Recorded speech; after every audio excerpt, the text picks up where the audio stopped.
ஒன்றிய அரசே, நரேந்திர மோடியே, உங்கள் சூழ்ச்சி தெரிகிறது. ஆனா ஒரு நடிகருடைய விமானம் இந்தியாவில் எந்த மொழிகள் வேண்டுமானாலும் பறக்கலாம் என்று அனுமதிக்கிறீங்க. எப்படி நீங்க இந்த நாட்டுடைய பெரிய நேர்மையான நீதிபதிகளை என்ன பண்ணிட்டு இருக்கீங்க? என்ன தமிழ்நாட்டு பொதுமக்களுக்கு, பல லட்சக்கணக்கான மக்களுக்கு போக்குவரத்து இடங்களை ஏற்படுத்துவதற்கு எப்படி நீங்க ரோட் ஷோ அனுமதிக்கிறீங்க? எப்படி விமான நிலையங்களை நாட்டுடைய மக்களால் தேர்ந்தெடுக்கப்பட்ட அமைச்சர்களுக்கு கொடுக்கின்ற அந்த இடத்துல எப்படி ஒரு நடிகருடைய வாகனத்துடைய வண்டியை கொண்டு போய் நிறுத்த அனுமதிக்கிறீங்க? ஒரு சிறைத்துறையில் இருக்கிற ஒரு பாலா என்கிற நடிகர் தன் சம்பாதித்த பணத்தில் பெரும்பகுதி ஏழை மக்களுக்கு ஆம்புலன்ஸ்களையும் வீடுகளையும் கட்டி கொடுக்கிறார், தையல் மிஷினை கட்டி கொடுக்கிறார். அந்த பாலா நாளைக்கு திருச்சி விமான நிலையத்துக்கு வருகின்ற போது சிறப்பு விருந்தினர்களுக்கான கேட்டு திறக்கப்படுமா? ஆனா எங்களுடைய ஒக்கி புயல் எங்கள் ராமேஸ்வரம் தீவு மீனவர்களும் கன்னியாகுமரி தீவு மீனவர்களும் பாதிக்கப்பட்ட போது மீறுங்கள் மீட்டு தாருங்கள் என்று சொன்ன போது எங்க அம்மையார் நிர்மலா சீதாராமன் சொன்னாங்க, எங்க ஹெலிபேட்டுக்கும் எங்க விமானங்களுக்கும் மாலை 6 மணிக்கு மேல கண்ணு தெரியாதுன்னு. பிரித்தாளும் சூழ்ச்சி. தமிழ்நாட்டில் தமிழ்நாடு, தமிழ் மொழி, தமிழர் வாழ்வுரிமை என்கிற தளத்தில் எண்ணற்ற தலைமைகள் இருக்கிறார். நல்ல கண்ணையா யாருன்னு கேட்கிற ஒரு கூட்டம் காலி கூட்டமா மாறி நிக்குது.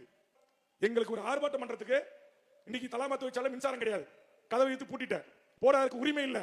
ஆனா நீங்க எப்படி இன்னைக்கு ஒட்டுமொத்த திருச்சியை ஸ்தம்பிக்கக்கூடிய வகையில் 6 மணி நேரம் டிராபிக் ஜாமுக்கு எப்படி அனுமதிச்சீங்க? எதுக்கும் சோமோட்டா வழக்கை விசாரிக்கிற உயர்நீதிமன்ற நீதியரசர்களே, நீதிமான்களே, கண்ணு தெரியலையா? மக்கள் படுகின்ற துன்பங்கள், துயரங்கள் கண்ணு தெரியலையா?